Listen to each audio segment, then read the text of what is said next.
I have a limited amount of time of my medications working, so talk fast. We're on borrowed time here, aren't we? Although we've got stories we're going to want to talk a lot about because they're interesting. Hot dogs. Hot dogs. What about hot dogs? That's my cure for the common cold. I'm skipping on the hot dog. By the way, I'm skipping on the bacon. I'm trying very hard. And my favorite, I love the pastrami, and I'm not eating pastrami. I do love that my social media feed is basically 60% meat now. Yeah. I got a video the other day of a dude pulling a fresh pastrami brisket out at Katz and then serving it up. And this guy sliced it like he's sliced 1,000 pastrami briskets before because sure he has. He's sliced 1,000 pastrami briskets before. Of course. And just watching the expertise in this guy as he sliced this thing up was fascinating. And the brisket looked 10 out of 10. And now I'm not eating pastrami because I'm trying to be more healthy, but I miss it. Tell me the story again about the pastrami, only this time tell it slower. Tell it slower. And use a deeper voice. Yeah. Quiet, please. Hold on, let me turn the lights down. Yeah, now go. In 4, Now go. 3, 2.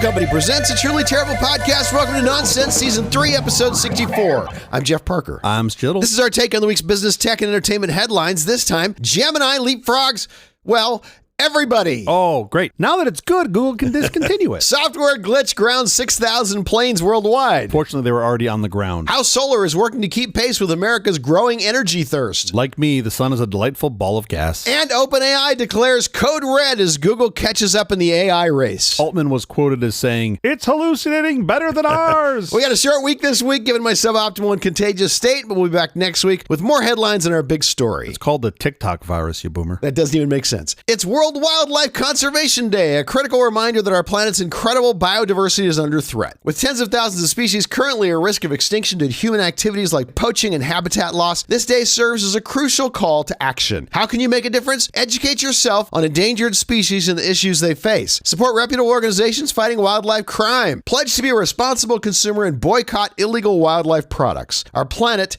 needs your commitment. Can I sleep the delicious one? How is your week going? You mean my 2 weeks? It's 2 or 3. How long has it been? It's been a long time. I have intentionally not asked you about anything you've been doing because I've wanted you to say it for this. Yes. And so I want to start with, I think the first thing you did was F1. I did. That's right. I was invited to the Las Vegas Formula One Grand Prix as a guest of one of the teams and their sponsors. It was lovely. This was like a week and a half ago. I'm sure it was amazing. It was. Formula One is always a spectacle, right? They always put on a wonderful show for all the guests, everyone who's there. When you're in sort of the paddock, they go a little extra above and beyond. But what is interesting about Vegas is that is the only race that Formula One owns. So Liberty Media, who owns Formula One, actually owns that race. That's all the other ones are done. Oh, wow. Like with a municipality or with some other race organizer and owner. Vegas is the only one that they own. It's basically this giant marketing billboard for the sport, right? They built this giant paddock complex. It's 4 levels. The food there was insane. I don't know how I didn't get more pictures of the food. Probably. Does everybody wear fancy hats? Does everybody have is there a special drink? It's really interesting. You're referring to like the Kentucky Derby. Yeah. You have folks in all sorts of various dress there. Some people are dressed quite nice. Some people are wearing like tracksuits.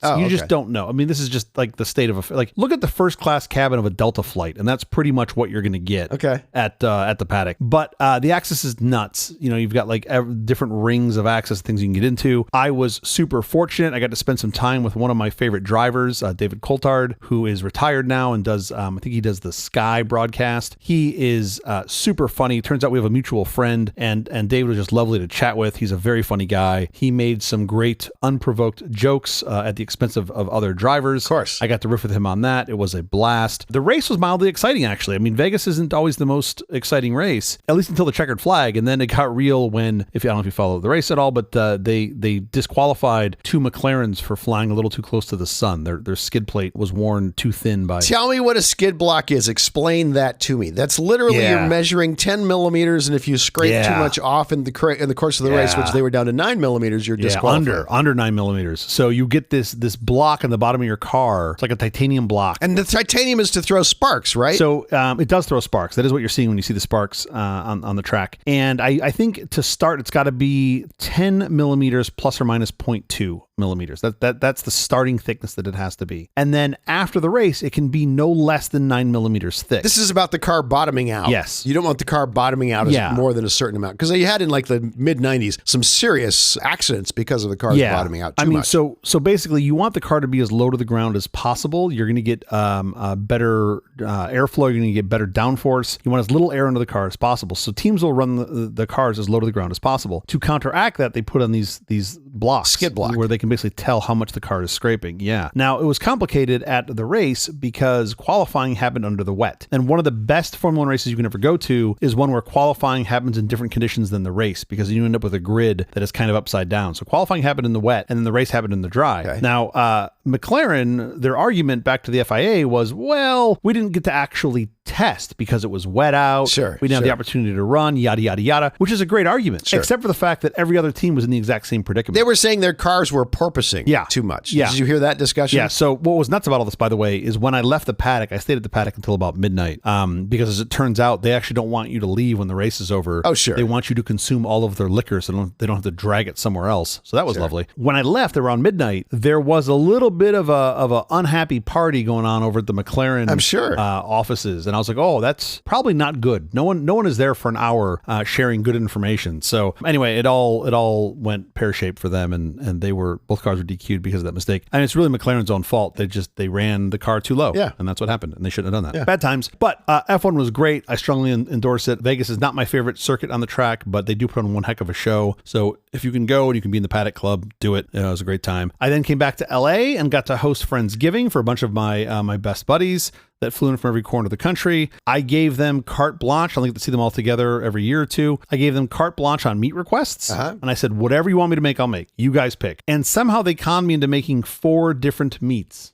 4 all different, smoked, all barbecued, all different genomes. We had a fish, we had a pork, we had a fowl, and we had a beef. Tell me about the fish. But it was a great time. Oh, the fish was good. The fish was the salmon. I have a new salmon prep I have to make for you because it's like 11 out of 10. It's so good. Man, I'm looking forward to it. It's a little sweet, little savory. Anyway, then I took the whole family to Salt Lake City and had Thanksgiving there with some other friends of mine, actually my racing teammates. Had a couple great meals there in Salt Lake. I got to enjoy the suburbs and the city. I love Salt Lake. It's a lovely town. What a wonderful city Salt Lake is. It is kind of a giant suburb. I mean, even when you're downtown, it's very kind of sleepy. But it's delightful. It's clean. It's wonderful. Folks are all super nice. Yeah, a lot of soda shops. Yeah, a lot of soda shops. I managed to covertly hide an undisclosed number of rubber ducks in our friend's new home. Okay. And that is lovely because it's the gift that just keeps on giving. Are they discovering them as days go by? How does this work? They are. And the best part is they don't know what the upper bound is. So I get text reports of like, oh, we got 35. I'm like, oh, you're almost there. And then they just keep blowing because you would expect it to end on a round number and they just keep blowing through all the round numbers. Sure. So it's quite fun. I strongly recommend to all the listeners of this show, next time you're visiting one of your friends or you're just over at your buddy's house, buy some rubber ducks on Amazon and just hide them and just see what happens. Only good things can happen. It was lovely. And now I'm here in this Tyvek bubble trying to keep you from breathing on me. I have been sick. That is my big claim to fame of the last couple of weeks. Actually, I only got sick like a couple days ago. Yeah. But the woman I am married to gave to me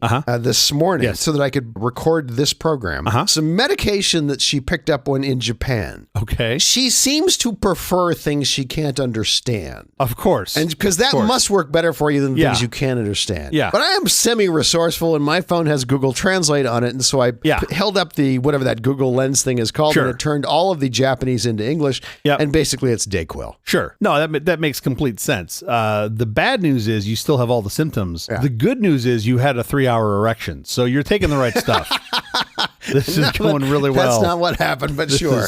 Really, what's Japanese word for blue? It's a blue. Yeah, I'm pretty sure. So basically, I'm on Dayquil, but it seems to be working for the moment. When I first met the woman that I'm currently married to, she told me when I was sick like you, and I took some Dayquil, and she's like, that's basically nothing. Yeah. And I was like, what do you mean? It's Dayquil. I take it. It works. She's like, it's acetaminophen. It's just Tylenol. Yeah. And I was like, well, there's other things in it too. Yeah, there are. That's exactly what I said to her. And she's like, it's Tylenol. Yeah. And I've come to really realize it's basically like I take a Tylenol or 2 and a Sudafed and I'm happy days. And then I can dose them separately and not together. So take massive amounts of zinc. If you within 24 hours of finding out you have cold symptoms and you take a bunch of zinc, that's supposed to help. Literally, you have to take so much of it though. So you might as well just eat zinc nails. But it requires so much zinc. But also there's something like you can get too much zinc and that's bad for you. Oh, I still take vitamin it's borderline. C. You're threading a needle there for sure. Yeah. And any less zinc than that does no good. Yeah. I mean, I have family members that take the nose spray, the zinc nose spray, which is known to cause temporary to permanent loss of smell. Yeah, don't do that. And I'm like, what are you doing? This sounds terrible. I still take vitamin C before I travel, just as like, sure. I get the chewables and like the way they taste. Prophylactically, sure. Yeah, prophylactically. Again, the woman I'm currently married to likes to tell me that there's no evidence that it's effective. And I'm like, but it's not hurting me, right? She's like, well, there's no evidence of that either. And I was like, all right, I'm going to just chew these 3 vitamins. Yeah, that's not. She's right. She's 100% right. No, she's totally right. Yeah. And I'm just like, well, this is what I get for marrying into science. Yeah. Oh, man. Let me just tell you, the woman you're currently married to is the only woman you've ever been married to and is the only woman you will ever be married to because no one else is putting up with you. No one else has the astigmatism and cataract combination that she has. So yeah, there's nowhere else we're going. And it's amazing because she's an incredibly smart woman and she still picked you. The entire time we're at our friends in Salt Lake, they kept asking, they're like, why are you married to him again? Like, what is exactly? Why is it that you do that? Exactly. But then I like to send them pictures. This actually happened when I came back home. I then made an entire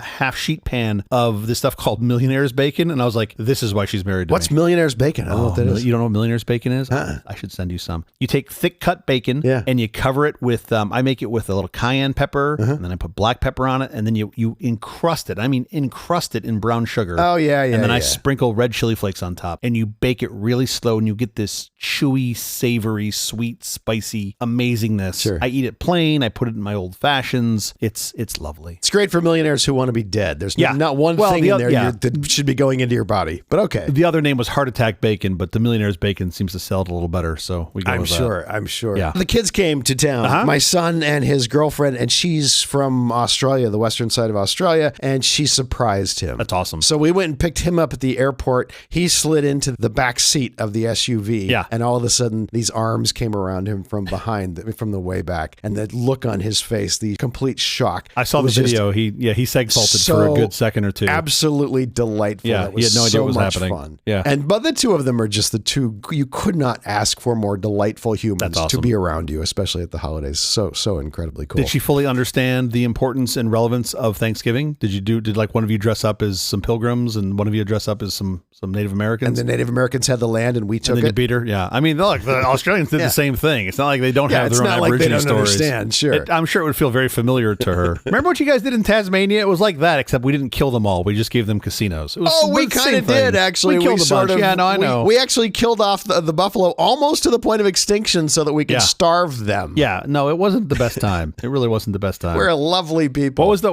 the line? We didn't cross the border crossed us, I think is the line that Native Americans use. And you're like, oh yeah, it did. Sorry, we're just renting this from you for free forever. I'm related to Indians. I managed to not overeat on Thanksgiving, which was... I'm sorry, not related to Indians? We just traveled over to India? No, Native Americans. We called them Indians. I mean, I didn't invent that. We used to call them Indians. We used to call them Orientals. We don't say that anymore either. Didn't Columbus call them Indians? And he thought he was on India. Thought he was in India. Yes. Right? That's where that comes from. But he's allowed to be wrong. No, I don't know if Columbus is allowed to be wrong or not. Here's the thing I never understood. Yeah. Columbus comes over here. We're not doing the news, are we? Why did he just look at the globe? Why did you just look at the globe before he came over? He would have seen that there was an entire continent between them. Thing was going to block them. Yeah, it never made sense to me. Where I was just like, I understand you leave. Yeah, I'm getting an electric leaf blower. That's the other big news in my life. I'd love. We are the saddest old men. I don't even know. No. This is so cool. Modern electric leaf blowers are the coolest thing. What do you mean you're getting one? You can just waddle over to Home Depot and buy one today. Oh no, it's being delivered. I'm not leaving the house. I'm sick. I'm not going anywhere. It's like it's literally it's as powerful as a gas leaf blower, and it's almost silent. It's easier to get a modern world carry is a amazing. Concealed weapon for normal people than for you to get a leaf blower. I don't understand. You ordered a leaf blower. Is it handmade for you? Is it made out of Swarovski crystals? What? Swarovski crystal, yeah. No, it's the cool thing about it is it's this company ego, and they literally are, what they're selling is batteries. Yeah, it's all batteries. They have like 90 different devices that all take the same batteries. And the batteries, if you buy them alone, are like more expensive than buying them with the device, whatever they connect to. By the way, there's a name for this. They call it shucking. A lot of people will buy, and I've been one of them. 100%. Where you buy the tool with the battery just to get the battery, and the tool you just give to to somebody, or absolutely 100%. list on Craigslist or something. The trimmer, all the other things that you can get. Anyway, gas-powered leaf blowers were banned in my neighborhood in 1978. In 1978, they banned them? Yeah, there's no one here who's not using a gas-powered leafer. I'll be the first one who has an electric leaf blower. That's the thing. They didn't tell anybody, apparently, when they banned them, because every time I come to your neighborhood... There's this cool thing, and this cool thing has been around since 1978, where you narc on your neighbors, where you report somebody using... Oh, yeah. And apparently nobody does that because everyone here is using gas leaf blowers. Sure. I'm not even sure anyone knows you're not supposed to use a gas leaf blower. I can just see you standing at your kitchen window in a robe at 6:30 in the morning, making notes of all your neighbors that are using gas. No. I'm gonna have that. They're the Smiths again. narc number on speed dial. Totally should. I love it. And the last thing I want to mention is the 2025 Big Ten Championship game is IU versus Ohio State. It's on Saturday, December 6, 2025 at 8 p.m. Eastern on Fox. It is going to be super fun. Go Indiana. There is, just to be clear here about where I stand on this, there is no number of points that IU could score above and beyond Ohio State's score that would be enough. There's no number. Why is that? Why do you say that? Because I just have to hate Ohio State. The Ohio State. Ohio State, I hope loses the game. I hope they lose the game by the largest margin. Can I tell you something about the Ohio State? Because I've watched them play just because they're so good, and I wanted to see, because this was likely going to be the matchup. Yeah. So I've watched a lot of Ohio State games. I'm so sorry. They're not in the same league. Yeah, they play like an NFL team. They play like an NFL team. It's the most amazing thing in college football I've ever seen. Yeah. Well, speaking of college football, did you see our old coach now left the winning program that he rebooted to go to another losing program? I was like, Lane, what are you doing, buddy? Talking about Lane Kiffin leaving Ole Miss and pissing them off big time as he goes to LSU. Like they're about to go to a bowl game. And not a great departure. And he announces it before the bowl game. And it's like, what?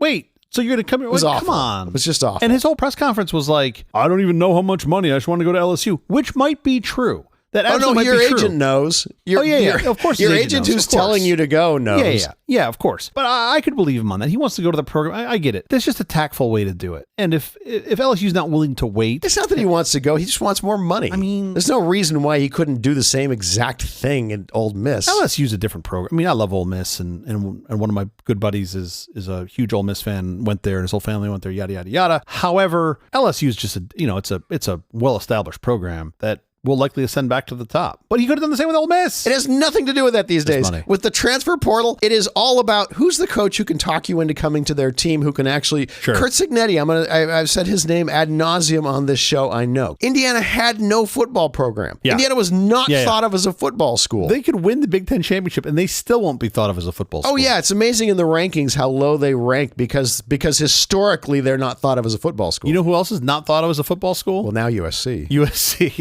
I know. Like, it's just comical. It's just like, you're hovering around in 16th place. I have a question though.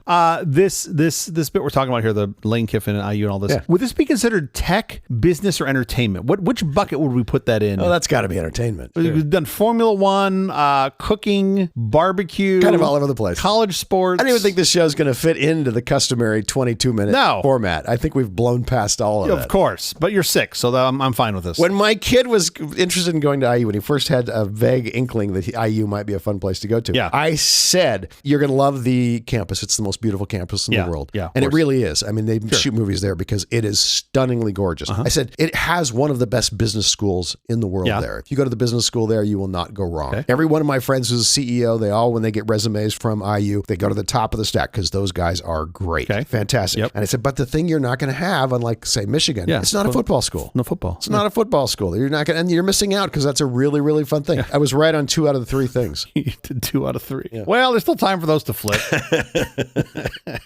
Better than when I went to school at SC and they were terrible. They weren't even 500. Oh, no, you went and it was delightful. When I first got to USC, we had cheated so much, we were not even allowed to be on TV. Do you know how hard it is to recruit players when you can't be on TV? I mean, here's the worst part. We're not even very good at cheating at SC. Like, we're okay we're terrible at cheating. At it. We always get caught eventually. I don't understand. The best teams at cheating are the ones that you don't know cheat. Like IU might be the best school at cheating at football. We just don't know. No, what cheating is there now? You're paid $6 million million for a player. And when we come back from the break, Seahawks versus Patriots. Is that the next Super Bowl? Let's get to our headlines, he said. I don't even know what we're doing anymore. I just haven't seen you in so long. I'm trying to catch up. Do people just care about our lives? Does anybody care about this? They just want to hear about our days? Is the headlines the least interesting part of it? No, the headlines this week are really I think interesting. we just did the least interesting part of it. Listen to this. Gemini's AI has leapfrogged everyone. Oh, yeah. No, that's the interesting. I'm saying the part this about talking about is fascinating. Yeah. The release of Gemini 3 Pro is not just another incremental update. It represents a major inflection point in the race towards artificial general intelligence. Google DeepMind has engineered a new foundational model that pushes the boundaries of reasoning, multimodality, and agentic performance, setting fresh state-of-the-art benchmarks across the board, unlike previous models that often use separate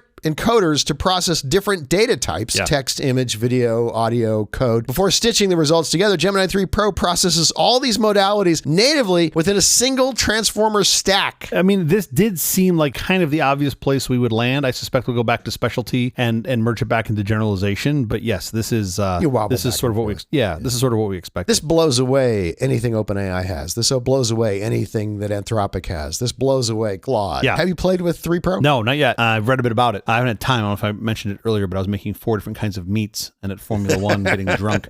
Sure. This is super impressive. I mean, I wasn't willing to bet against Google then. You still have a whole bunch of smart engineers there. Oh, for sure. And I think they correctly leaned into this problem and didn't just be like, oh, AI is a fad. We're going to keep doing search and we're going to... No. They've had the researchers on staff for years. They've got research, they've got engineering, they've got software, they've got infrastructure they can deploy on top of. There's a lot of stuff they did not have to build that they already had that they could sort of stand on the shoulders of. And they're really organized. And they've also begun monetizing it already. If you go to Google and you get that little AI blurb at the top of your Google search results, a lot of times now it's sponsored. I'm most excited to play with their code bench, which is pretty interesting for problem solving. I've heard really good things about it. I've written code using Gemini. Yeah? It works really well. Yeah, of course. At some point, I don't know how you're going to make it work better. At some point, you do reach the ceiling of, because I can read the code and I can walk through it and go, how would I do this better as a human? What would I do? You're still coding though. You're 1, maybe 2 big layers above where you and I used to work. I think you still have another layer or 2 to go of real improvements where you're just sketching out what it is you want to do, not at a programming level, but at like an interface level. Like you still have to tell it the logic. When you want to do this and when this and this happens, do this. You still have to sketch out the logic. Yeah, I think it will get smart about inferring. You describe the problem and it will start inferring more of those things. Like there is room to go to make this better. I'm sure there's. It just at some point if it starts to feel like, wow, this is really good. We talked about this before on this show. We're fast approaching a world where everyone can make software. I still don't know about that because I do think you still need to be able to sketch out the logic, and that's part of what the engineering is sketching. I think you're going to just the actual translating that into code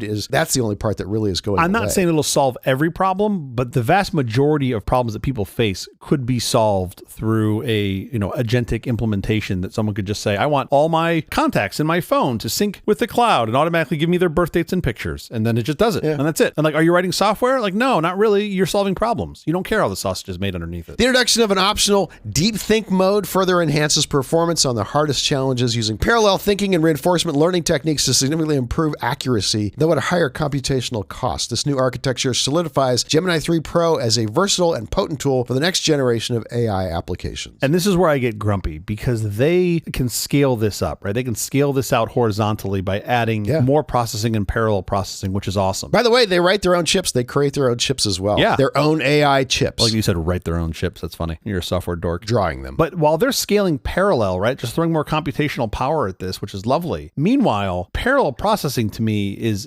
a future vision that I can't even achieve serial processing anymore. Oh, for sure. Every week, the turbo button just gets turned off again on my brain. I haven't had a turbo button in years. And now I can barely serial process. I can barely get from the beginning to the end. When I was younger, I was much more capable of multitasking. Oh yeah, me too. That has gone away completely. Can you still task? Yeah, I can microfocus all day long. The house can be burning down around me. I don't notice because I'm doing some task that is involving my entire brain. Yeah, absolutely. But the multitasking thing is completely gone. The concept of time is just completely lost upon me now. Like I can go, quote, do things, or micro focus apparently is what we call it now. And like 6 hours will disappear and I'm like, what did I get done? Oh, yeah. And the answer is nothing. Software glitch grounds 6,000 planes worldwide. Speaking of software, when aircraft manufacturer Airbus issued an urgent safety alert for its range of best-selling A320 family single-aisle aircraft last Friday, there were very real fears that the emergency fix required to keep them airworthy could lead to a mass worldwide flight disruption. By the way, we had one, a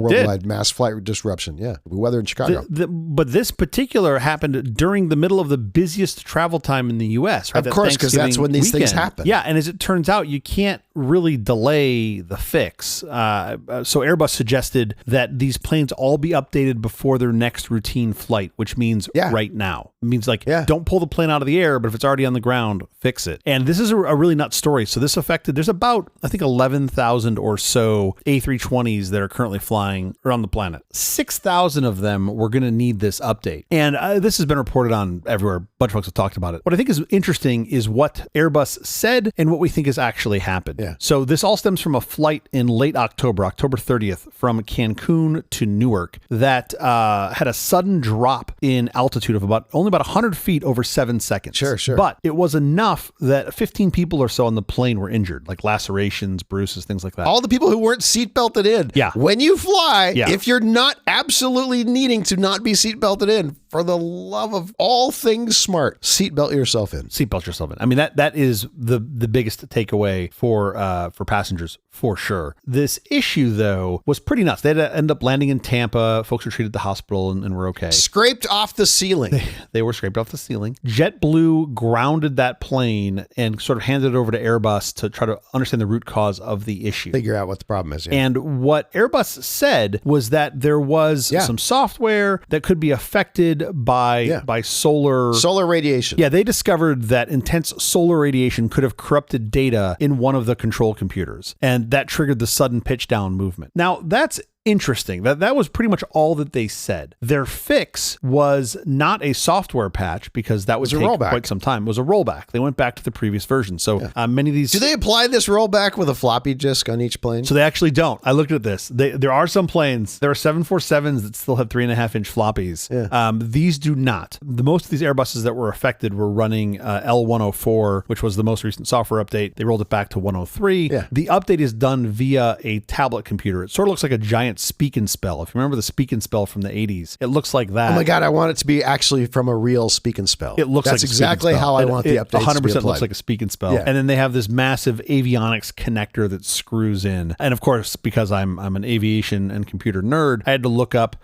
like, can I buy one of these computers? And it turns out you can. Oh, totally. They sell for about 25 to 30 grand if you actually want to buy Everything one. sells and the for cables are stupid about amounts $2 of grand. money. Yeah, sure, but these things are all super well vetted. It's running, by the way, it's running Windows 2000, I believe, which is... Of course it is. Don't think about that for too long. The problem, they blamed it on solar radiation, which, yes, but when I first saw this, I was like, wait a minute. They're supposed to correct for this, right? They have redundant systems. If the systems don't agree, they're supposed to alert the pilot. They also have code checks so that they should know if the bits have flipped. Solar radiation can cause software, can cause data to change state. And this is a known problem. This is not a new problem. So it felt very odd to me that they were just saying, well, solar radiation, what can you do? It's like, no, you guys have solved this problem in the past. The space program has to deal with this all the time. You launch things into space, you're dealing with serious quantity radiation. So it appears that there were two features in L104 that they had to roll back. And the assumption from folks that are much smarter about this stuff than me was that they relaxed sort of a crucial, what they would call sanity check. And when a solar particle would flip a bit in the cache, it could turn what would be a typical pitch, let's say a 5-degree pitch, into something like 1,000 degrees, right? Which is a nonsensical number. Drop 5,000 feet. Yeah, and then it would just pitch this thing down and go into a bad place. The Earth, is that the bad place? The bad place would be the Earth. Yes, the bad place would be the Earth at a high rate of speed. So that's why they're reverting back to L103, because it's a known stable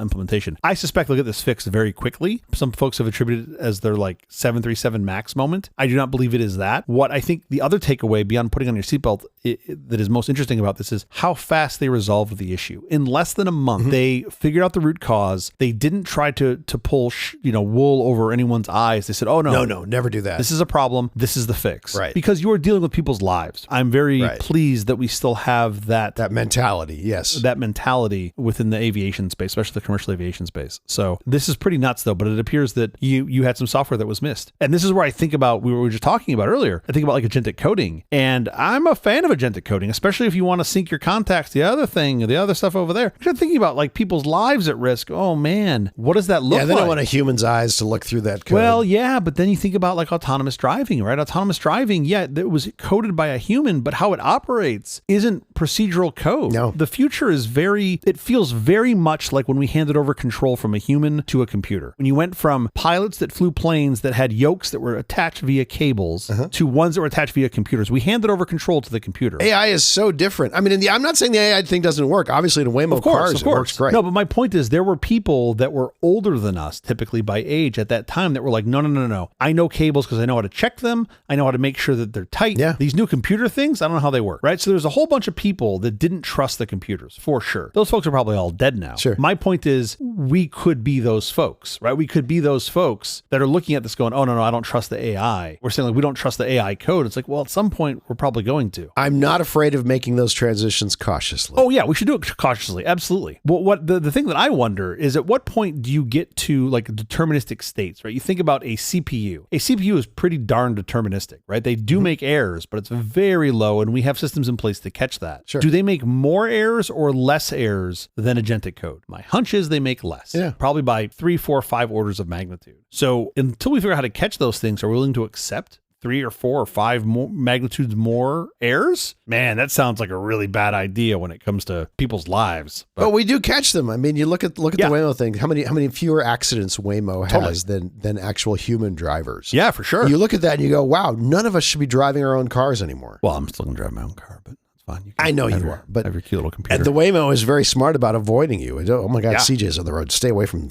all those streets. Takeaway, Airbus, I think, did the right thing on this. I don't think this is a giant black eye for them. I think this is actually a good thing. No, of course not. There were a couple planes they had actually changed hardware in, but Airbus thought this would be a couple hours per plane. It turns out on average, it was closer to 15 minutes in most cases, which is great. Yeah. There were a very small number of planes that required a hardware change. Why would that be? Normally, you need a hardware change to go up in version, not down in version. Yeah. When you go down in version, you'd think the hardware would work. Yeah, I think it might be for the way that it was updated. I'm not entirely sure. I haven't dug in deep on that. But it appears that most of this, at least at time of recording, has been resolved globally. Most planes have been rolled back to 103. You're safe to fly in Airbus planes. Nothing there has gotten worse. It is worth just thinking about issues with traveling. TSA, the Transportation Security Administration, has announced this week that all passengers that do not present an acceptable form of ID and still want to fly are going to have to pay a $45 fee per boarding. Right. And by acceptable form of ID being a real ID or a passport or something like that. DHS, something that was issued that is allowed to fly. Now, the TSA's numbers on this are that around 94% of people that are currently flying have a valid form of ID. So we're talking about a very small number of flyers.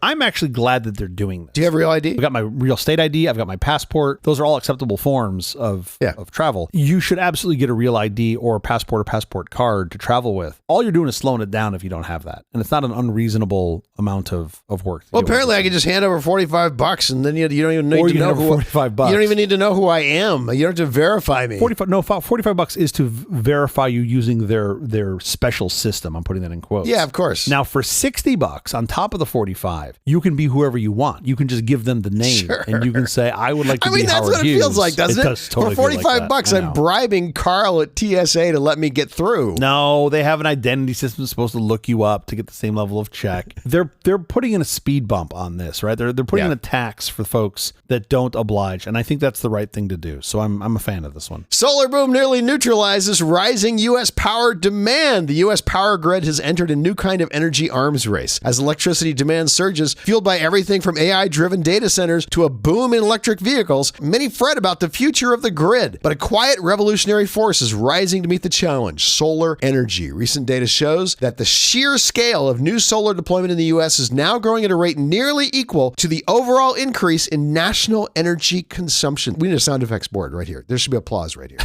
Applesauce? Yeah. This is great and all. However, what I've started doing is I've been on this mission to build like a new daily driving computer, like a, Arch or whatever computer. I'm only buying gas-powered computers. Gas-powered? All two-stroke gas-powered computers, yeah. This way I don't have any dependency on the grid. So No, of course. I just have to go start up my computer in the morning. It says right here, gas leaf blowers are illegal, but it says nothing about gas computers. So this is interesting, this solar power generation. It doesn't really tell the whole story. You've got a couple things here that are missing. This is only talking about grid level generation. You still have an increase in solar at the consumer level. Yeah. That is much harder to track and understand. The other part of the story that you're not seeing is while solar energy is catching up, which is great, and our largest producer of energy in the US is natural gas, coal is where we've been filling in the gap currently, which really surprised me. So we're shoveling more coal to scale this up to meet demand, which is not great. Yeah. There's a decent hydro, but that's changing extremely slowly. Wind does not seem to be getting deployed as quickly as it was. Solar is where this big push has been put in place. You want to make a great investment,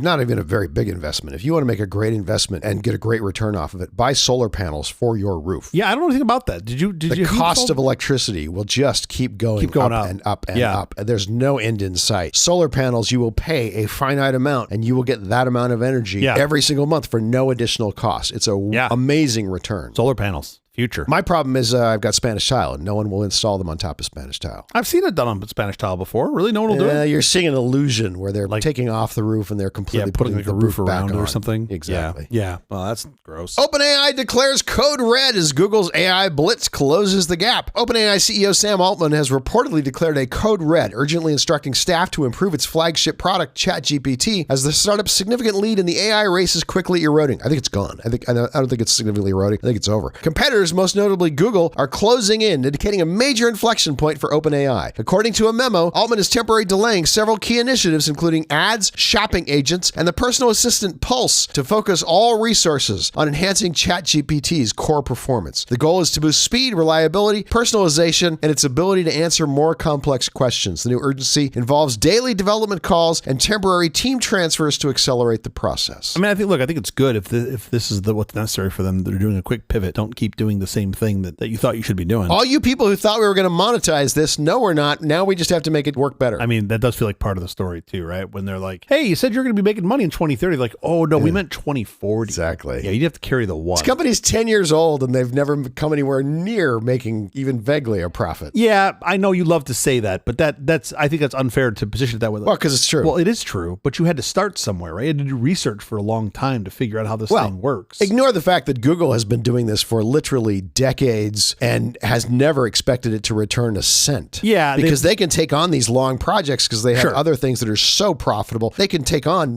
self-driving. You're never going to get self-driving in a decade. Yeah. That's a multi-decade project. And very few companies can take those things on. But I would also say, counterpoint, Google didn't put as many eggs into this basket because they had these other products that just kicked off a bunch of cash. So yeah, sure. And they had a little bit of the Kodak problem, the Kodak digital sensor problem, where they were worried that if they push this along too far too fast, it could hurt their existing business. So I like that there's competition here. I like that there's a bit of an arms race of them trying to move this all forward. You're going to get a better product and you're going to get to whatever the destination is faster. I think that's great. What destination? You think there's a destination to this? Yeah, for sure. It's going to be multiple destinations.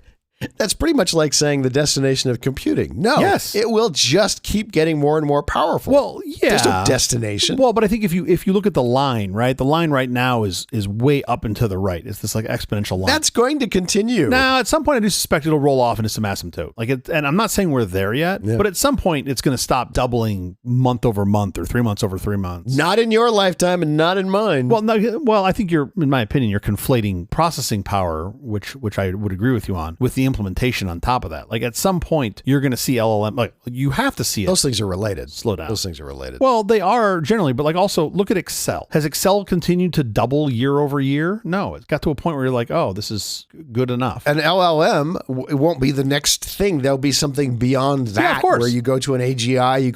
We're going to keep moving forward. This will not slow down. I scoped it specifically to say LLMs. I'm saying at some point this thing gets to a place where you go, oh, this is kind of not good enough, but like we don't need to put 90% of the team That's true on of it. LLMs, but that's not true of where we're going with AI computing generally. But that's the whole point of this memo. This memo was, we need to focus more on this core thing and not the other things, right? So the other things that you just described in your analog. Well, because their LLM has fallen way behind. I don't think it's fallen behind. I just think they no longer have a lead. I still think if you look at implementation wise, if you actually, when I use them, they still have the quote unquote best overall experience. Wow. And they were ahead by what felt like miles. And now I'm like, oh, that part's gone. I don't think it's even close. If you haven't used Gemini 3 Pro, it is so far ahead of OpenAI. Well, yeah, okay. I mean, this week. I don't know what GPT-6 no, I'm not saying that they're not going to be leapfrog tomorrow. Yeah. That's what happens with these things. Yeah, I haven't used it yet, so I've got to see. If you remember the top of the show, I was traveling for like 10 days. It's really great. No, I'm sure it's great. But my point is, they're not like dead in the water, right? Yeah, sure. They're just maybe mid-release cycle. Show me 3 or 4 or 5 releases where they're consistently behind what the market is, and then I'll go, okay, they're behind. I just don't think they're there yet. No, they're behind this week. Yeah. Okay, yeah. Great. We're saying the same thing. Yeah. We're on the same page. I had a relative say, do you use Gemini? Because, it was in all the headlines and things. Do you use? Yeah. And I was like, yes, I use everything. I literally use everything. I want to know how everything works. I want to know what the state of the art is everywhere. Yeah. And who does this better than that. I mean, I'm all over the place. I imagine you are too. There's 2 things I think are worth mentioning here about let's call it the Google ChatGPT race. It's really not a 2-horse race, right? You still have Anthropic that's doing great work. No. And others. But one of Google's superpowers is they have a tremendous number of eyeballs that are inputting stuff. So they can just slip Gemini into the top of search results, which they've done, sure, and get a whole lot of users that are quote unquote using Gemini every single day. That's powerful. And right? you learn so much every time somebody uses it. Yeah, of course. So that's very interesting to me. And they have obviously a huge revenue stream behind that. Their search revenue has gone up, sure, right? We all thought it was going to go down. Everyone's like, it's going to, AI is eating their page searches. Yeah, it is. But their revenue is going up, which is nuts. Volume's down, but the revenue's up overall, which I find pretty interesting. Also related to OpenAI, they are blaming a dead team for violating the terms of service in the suicide suit. They're saying because he killed himself, he has violated the terms of service. Well, that's not exactly what they said. What exactly did they say? Explain that to me. There's a whole bunch of stuff in this that I think is very interesting. One is you need to really see, and we haven't yet, but we've only seen OpenAI's comments on the whole chat log. But they're like, you need to focus on the whole chat log. You need to focus on everything that was done and said, not just the key parts that were pulled out. And yeah, he did violate the terms of service. This took place over months. This was not like an afternoon conversation. This is a long log. Yeah. And OpenAI did quote from the logs, I think it was like 100 times, where the chat agent told this kid to seek help. Yeah. Right. To actually go talk to professionals, talk to his family. But at that point, it needed to kick it out to a human. Well, yeah. So every time it tried to do that, then the kid would redirect it and say, well, no, I'm doing this for research, right, or I'm doing this for a play or something like that. Where do you draw the line on this stuff? Right. I mean, and this is where I get really wrapped around the axle on this. Yeah, I think you hand it off to a human really, really fast. And then if he's actually doing research for a play, the human can figure that out. Yeah, you would hope. But like if the human doesn't figure it out, then what? It wasn't just like, oh, hey, you want to kill yourself? Here's what you should go do. It did direct him to seek help. Yeah. It also told him that because he'd increased his dose of a medication that worsened his depression, that was going to make him more suicidal. So it wasn't like this thing did nothing but encourage him to commit suicide. Listen, I'm not saying in every case having a human monitor what's going on is going to solve the problem. I'm just saying you need to throw more resources at this because this doesn't happen that infrequently. So OpenAI's own numbers on this was something that was like 15 bips of a percent, which struck me as a very high number. That's a huge number. Yeah. So they're 15 bips, so 0.15% of ChatGPT's active users in a given week have conversations that include explicit indicators of potential suicidal planning or intent. That number seemed extremely high to me. Based on their number of active users, that could be millions of people. And that was the bigger takeaway for me, was how many people are in this state of suicidal thoughts or depression. That's the part that's more concerning to me. Okay, enough of the headlines. In fact, enough of the episode. Wait a minute. I want to fight about this some more. We're done fighting? We can fight more if you want. I haven't seen you in a while. It's nice to have any conversation with you. It's nice to be fighting again. Am I reading this part or no? We need, I'll just close here. I think we can finally agree on something. We need AIs to be able to do whatever they want, and we need to get rid of copyrights. Okay, let's keep going. Okay, great. Okay, enough of the headlines. In fact, enough of the episode. We have to get out of here. Special thanks to our floor director, Ryan King. Oh, many thanks to the king. We'll be back next week with more headlines. Until then, thank you for listening to all this nonsense. I'm Jeff Parker. I'm Skittle. I'm sick. Hi, sick. Nice to meet you. Leave me alone. Go home. I'll show myself out.